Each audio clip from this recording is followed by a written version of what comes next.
आदाब साथियों। दिल्ली के उत्तम नगर में 26 वर्षीय तरुण की मौत ने पूरे देश को झकझोर कर रख दिया है। किसी भी युवा का जान चले जाना एक परिवार के लिए ही नहीं बल्कि एक पूरे समाज के लिए बेहद दर्दनाक घटना होती है।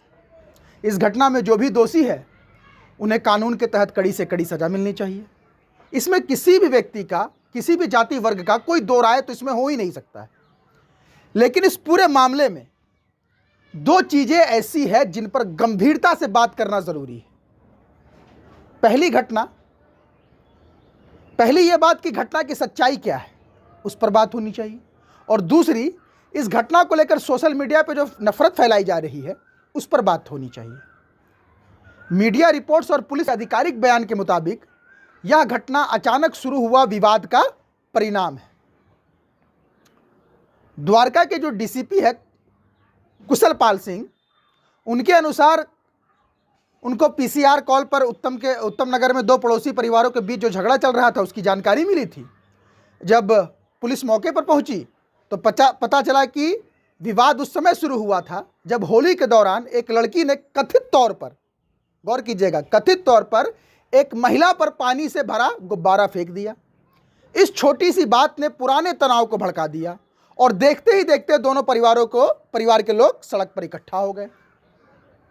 इनके बीच जो कहासुनी चल रही थी वो मारपीट में तब्दील हो गई। इस झड़प में दो पक्षों के कुल 8 लोगों की घायल होने की बात पुलिस द्वारा बताई गई।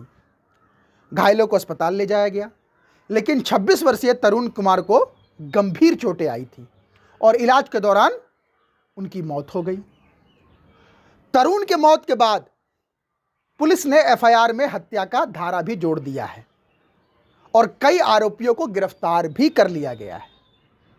पुलिस जांच में यह भी सामने आया है कि दोनों परिवार एक दूसरे को करीब 2 दशकों से पहले से जानते थे और पहले भी पार्किंग और छोटी छोटी बातों को लेकर इन दोनों परिवारों के बीच विवाद होता रहा है।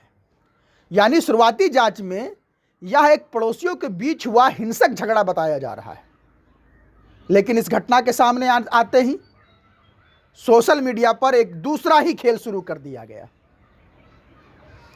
कुछ संगठित सोशल मीडिया हैंडल और नफरत फैलाने वाले समूह ने पूरी जानकारी इकट्ठा किए बगैर इस घटना को तुरंत सांप्रदायिक रंग देना शुरू कर दिया कि भैया हिंदू तो खतरे में चला गया, भैया हिंदू जाग जाओ। इस तरह के भड़काऊ नारे और पोस्ट फेसबुक हो, इंस्टाग्राम हो, ट्विटर हो, इन जगहों पर वायरल किया गया। सोचिए, जब पुलिस खुद जांच कर रही है, तथ्य सामने आ रहे हैं, तब भी कुछ लोगों को सच से ज्यादा नफरत फैलाने की जल्दी क्यों रहती है? क्या हर अपराध को हिंदू मुस्लिम का चश्मा लगाकर ही देखना जरूरी है? क्या समाज को बांटना ही कुछ लोगों की राजनीति का आधार बन चुका है? यह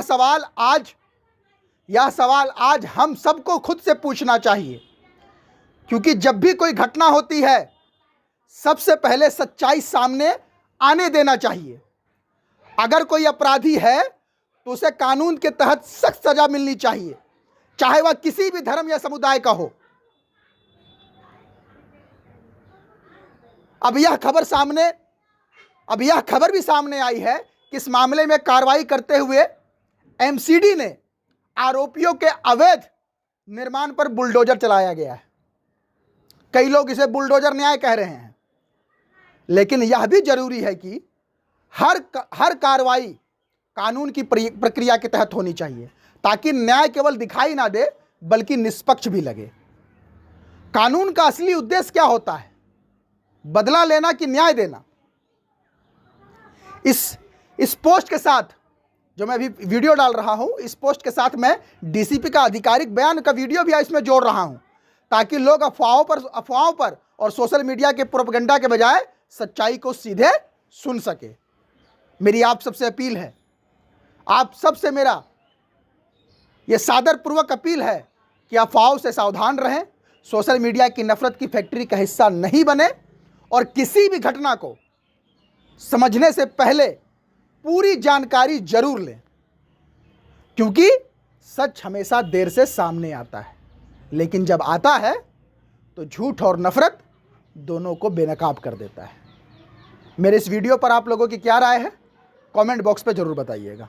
बहुत बहुत शुक्रिया। अच्छा, जो इंसिडेंट हुआ था 4 मार्च का इंसिडेंट है, जो रात को लगभग 11 बजे के आसपास हमें कॉल रिसीव हुई थी कि मेरे ताए का जो सर है वो फाड़ दिया है। तो सूचना पे ये तुरंत पुलिस मौके पे पहुंची। इसके साथ साथ जो हमारा एडिशनल जो स्टाफ था, स्पेशल स्टाफ हो गया, लोकल पुलिस का स्टाफ हो गया, मौके पे पहुंचा। तो वहाँ पे जाकर हमने पाया कि 2 समुदाय के जो लोग हैं उनमें आपस में झगड़ा हुआ है। तो जिसमें एक समुदाय के 3 लोग और दूसरे समुदाय के 5 लोग इसमें इंजर्ड हुए। तुरंत ही हमने इनको पीसीआर अपने एम्बुलेंस के माध्यम से इनको हॉस्पिटल पहुंचाया। तो जिसमें से ये सारे वहीं से तुरंत ही हॉस्पिटल से डिस्चार्ज हुए। केवल एक जो तरुण कुमार नाम का लड़का था जिसकी उम्र 26 साल थी, वो हॉस्पिटल में एडमिट रहा। और नेक्स्ट अगले दिन 5 तारीख की दोपहर के आसपास ही पता चला कि वो उसके इलाज के दौरान उसकी मृत्यु हो गई है। तो इनिशियल स्टेज पे ही हमने 4 तारीख को इसमें 308 जो आईपीसी था उसमें पुराने बीएनएस के तहत हमने केस रजिस्टर्ड किया। और उसके बाद जैसे उसकी जो लड़का तरुण कुमार था उसकी डेथ हुई, तो इसमें हमने उसको जो मर्डर का था उसमें सेक्शन उसमें ऐड कर दिया। कितने अरेस्टिंग है सर? अभी तक इनिशियल स्टेज में हमने 5 लोग अरेस्ट किए थे। उसके बाद हमने 2 लोग और इसमें अरेस्ट किए। तो टोटल अभी 7 लोग इसमें अरेस्ट है, जिसमें 7 लोग में से एक माइनर भी इसमें अपहरण इंक्लूड है इसमें। तो हमने इनके परिवार का बयान लिया। उनके हिसाब से इन्होंने हमें कुछ लोग को के नाम बताए हैं। हम लोग अपना सीसीटीवी फुटेज और जो वहाँ पे मौजूद लोग थे उनके आधार पर हम उनको लोगों को वेरीफाई कर रहे हैं।